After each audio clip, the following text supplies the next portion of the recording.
Selamat sore jemaat terkasih dalam Tuhan Yesus Kristus. Pada kesempatan sore hari ini bersama-sama kita akan merenungkan satu bagian firman Tuhan berkaitan dengan persekutuan Komisi Wanita Ester. Bersama-sama kita akan merenungkan satu tema, hidup ini singkat. Mari sebelum kita masuk dalam renungan firman Tuhan pada kesempatan sore hari ini, kita belum merendahkan hati kita di hadapan Tuhan. Bapa di dalam kerajaan surga, kami sungguh bersyukur kepadamu ya Tuhan, kesempatan yang Tuhan berikan untuk kami boleh belajar satu bagian firman Tuhan, untuk kami boleh merenungkan, merefleksikan firman Tuhan ini dalam hidup setiap kami. Kami tahu ya Tuhan, kesempatan yang Tuhan berikan di dalam setiap hidup kami begitu singkat. Bila ketika Tuhan memberikan kesempatan ini di dalam hidup kami sungguh mau menggunakan sesuai dengan maksud dan kehendak Tuhan di dalam hidup setiap kami. Kami menyerahkan perenungan firman Tuhan pada kesempatan sore hari ini ke dalam tangan-Mu. Di dalam nama Tuhan Yesus Kristus kami sudah berdoa. Amin. Bersama-sama kita akan membaca satu bagian firman Tuhan yang terambil dari kitab Ayub pasal yang ke-14 ayat 7 sampai dengan 12. Firman Tuhan berbunyi demikian. Karena bagi pohon masih ada harapan apabila ditebang, ia bertunas kembali dan tunasnya tidak berhenti tumbuh. Apabila akarnya menjadi tua di dalam tanah dan tunggulnya mati di dalam debu, maka bersemilah ia setelah diciumnya air dan dikeluarkannya ranting seperti semai. Tetapi bila manusia mati, maka tidak berdayalah ia. Bila orang binasa, di manakah ia? Seperti air menguap dari dalam tasik dan sungai surut dan menjadi kering, demikian juga manusia berbaring dan tidak bangkit lagi. Sampai langit hilang lenyap dan mereka tidak terjaga dan tidak bangun dari tidurnya. Saudara terkasih dalam Tuhan Yesus Kristus, ada satu quote yang mengatakan demikian. Hidup ini cuma 3 hari, kemarin, hari ini, dan hari esok. Satu pernyataan yang mengingatkan pada setiap kita bahwa hidup ini singkat. Kita tidak pernah tahu sampai berapa lama manusia hidup di dunia ini. Ada yang mencapai usia lanjut, namun ada juga yang tidak. Tidak ada seorang pun yang tahu sampai berapa lama ia hidup. Saudara terkasih dalam Tuhan Yesus Kristus, jika kita menarik ke bagian awal dari kitab Ayub, kitab ini diawali dengan satu pernyataan. Ada seorang laki-laki dari tanah Uz bernama Ayub. Orang itu saleh dan jujur, ia takut akan Allah dan menjauhi kejahatan. Ia memiliki 7 anak laki-laki dan 3 anak perempuan. Ia memiliki 7.000 domba, 3.000 onta, 500 pasang lembu, 500 keledai, dan budak-budak dalam jumlah yang banyak. Ayub begitu diberkati Tuhan dengan segala kelimpahan. Namun kita tahu tidak berapa lama Ayub mengalami musibah. Dia kehilangan semua miliknya dan bahkan dia terkena penyakit yang parah. Orang-orang terdekatnya menjauh daripadanya.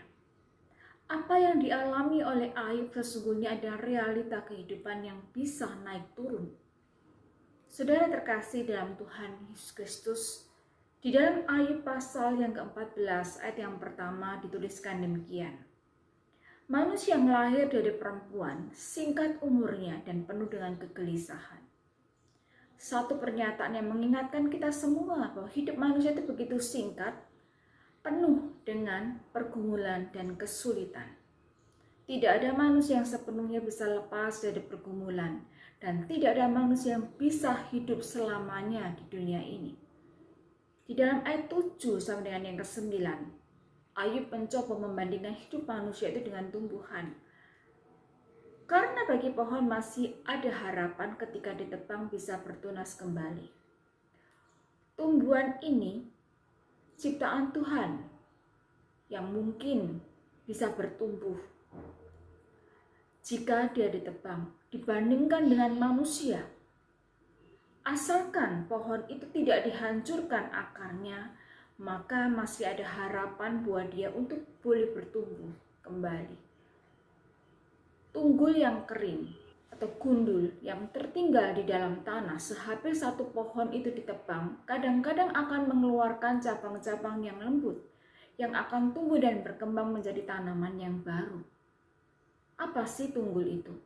Tunggul itu adalah pangkal pohon yang tertinggal di dalam tanah sehabis sebuah pohon itu ditebang. Kalau satu tunggul pohon itu benar-benar mati, tetapi jika akarnya masih tumbuh, maka ada kemungkinan pohon itu akan bisa bertumbuh kembali. Contohnya adalah pohon zaitun. Pohon zaitun adalah salah satu pohon yang tertua di dunia ini. Di dalam Kejadian 8 ayat yang ke-11 kita bisa melihat di situ dituliskan, Alkitab menyatakan yang namanya pohon zaitun. Pohon zaitun bisa berusia sampai dengan ribuan tahun. Bila pohon zaitun ditebang, maka tunas-tunas baru akan muncul dari akarnya. Ada kalanya bisa timbul sampai 5 batang pohon baru. Menarik bukan? Selama akarnya itu masih ada, maka pohon zaitun itu akan bisa tumbuh kembali. Jika satu pohon itu mati, bisa tumbuh kembali. Bagaimana dengan manusia?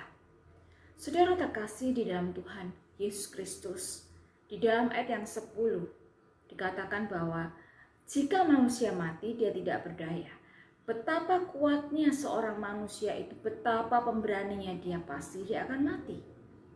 Ayat yang ke-11 kembali Ayub menjelaskan bahwa manusia digambarkan seperti air laut yang surut dan banjir yang mengering. Artinya bagi hidup manusia akan ada kesudahannya. Di dalam ayat yang ke-12 dia menjelaskan lebih lanjut, manusia yang sudah mati tidak akan bisa hidup kembali. Ini bukan berbicara tentang kebangkitan orang percaya. Apa yang diungkapkan oleh Ayub itu adalah satu realita kehidupan kita. Hidup ini punya batasan waktu. Hidup ini singkat. Ada waktunya semua itu akan hilang.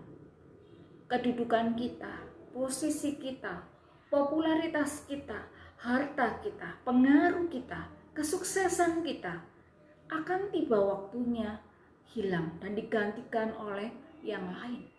Ada waktunya semua, tidak ada yang kekal di dunia ini. Jika kita menyadari bahwa hidup ini singkat, penuh dengan pergumulan, bagaimana kita menyikapinya? Hal yang pertama yang perlu kita pikirkan adalah, pertama, miliki hubungan yang dekat dengan Tuhan. Hal penting di dalam menyikapi kehidupan ini adalah memiliki satu relasi yang dekat dan intim dengan Tuhan. Saudara, kita membutuhkan hubungan yang berkelanjutan dan terus bertumbuh bersama-sama dengan Bapa, Anak, dan Roh Kudus. Tanpa kita memiliki relasi yang dekat dengan Tuhan secara pribadi dalam hidup kita setiap hari, saudara, kita akan kehilangan kekuatan. Kita akan kehilangan kepekaan di dalam kita menyikapi apa yang kita gumuli di dalam hidup setiap kita. Jika kita membayangkan apa yang dialami oleh Ayub, bagaimana Ayub itu bisa bertahan di dalam kesulitan yang begitu parah di dalam hidupnya, begitu hebat di dalam hidupnya. Ayub berada di dalam posisi yang paling rendah di dalam hidupnya. Kehilangan harta, kehilangan anak, juga mengalami hujatan-hujatan. Tetapi kita mendapati bahwa Alkitab mencatat Ayub tidak pernah berdosa dengan bibirnya. Di dalam menghadapi semua itu, bagaimana Ayub bisa bertahan? Ayub mencari jawaban di dalam semua kesulitan hidupnya kepada Tuhan. Dia mengungkap keluh kesahnya di hadapan Tuhan, sehingga dia tetap mampu bertahan. Dia tidak berdosa kepada Tuhan dalam kesulitan, pergumulan yang dia hadapi. Filipi 4:13, Rasul Paulus mengingatkan kepada setiap kita, segala perkara dapat kutanggung di dalam Dia yang memberi kekuatan kepadaku. Hanya di dalam Tuhan, hanya di dalam Kristuslah kita mampu menanggung semua beban kesulitan di dalam hidup kita. Hal yang kedua adalah miliki tujuan hidup itu. Hidup ini singkat. Hidup ini kita tidak pernah tahu kapan akan berakhir. Karena itu pikirkan, apa yang menjadi tujuan hidup setiap kita? Di dalam Katekismus Westminster, pertanyaan yang pertama diajukan demikian. Apa tujuan utama hidup manusia? Jawabannya adalah memuliakan Tuhan dan menikmati Dia selama-lamanya. Tuhan menciptakan saudara dan saya, tentu Dia memiliki satu tujuan. Apa tujuan Tuhan menciptakan kita? Yaitu untuk memuliakan Dia. Lalu apa maksudnya memuliakan Tuhan? Memuliakan Tuhan bukan berarti menjadikan Tuhan lebih mulia. Memuliakan Tuhan artinya adalah kita puas dengan Dia. Kita puas dengan Allah. Itulah yang paling berharga di dalam hidup kita. Tuhan menjadi satu center, menjadi pusat di dalam hidup setiap kita. Yang kedua adalah mengucap syukur kepada Dia. Hidup yang dipercayakan kepada Tuhan, kepada setiap kita. Di tengah-tengah dunia ini yang punya limitasi waktu. Karena itu, mari kita gunakan sebaik-baiknya. Hanya untuk menyenangkan Tuhan. Hanya untuk memuliakan Dia. Dan di dalam satu kesadaran yang penuh. Mari kita semua tidak sekalipun memberikan satu kesempatan untuk mengambil kemuliaan Tuhan. Saudara terkasih dalam Tuhan Yesus Kristus, kita bisa kuat di dalam menghadapi hidup yang singkat dan penuh dengan pergumulan ini. Yang pertama adalah miliki relasi yang begitu intim dan dekat dengan Tuhan. Yang kedua, miliki tujuan hidup. Tujuan hidup setiap kita adalah memuliakan Tuhan. Jika hidup kita adalah untuk diri kita sendiri, kita tidak akan pernah kuat. Kita akan mudah jatuh. Hidupi apa yang Tuhan telah percayakan kepada kita saat ini. Jadilah diri kita sendiri, sesuai dengan panggilan kita masing-masing. Hidup ini begitu singkat, maka ia menjadi begitu berharga. Renungkanlah, apakah kita telah melakukan kebajikan untuk banyak orang di dalam hidup ini? Apakah kita hidup sudah di dalam kebenaran dan jalan Tuhan? Jangan hanya mengharapkan umur yang panjang, tetapi tanpa memiliki makna. Biarlah satu perenungan singkat ini mengingatkan kita semua, hidup ini singkat. Mari kita gunakan hidup ini dengan melakukan hal-hal yang menyenangkan dan memuliakan Tuhan.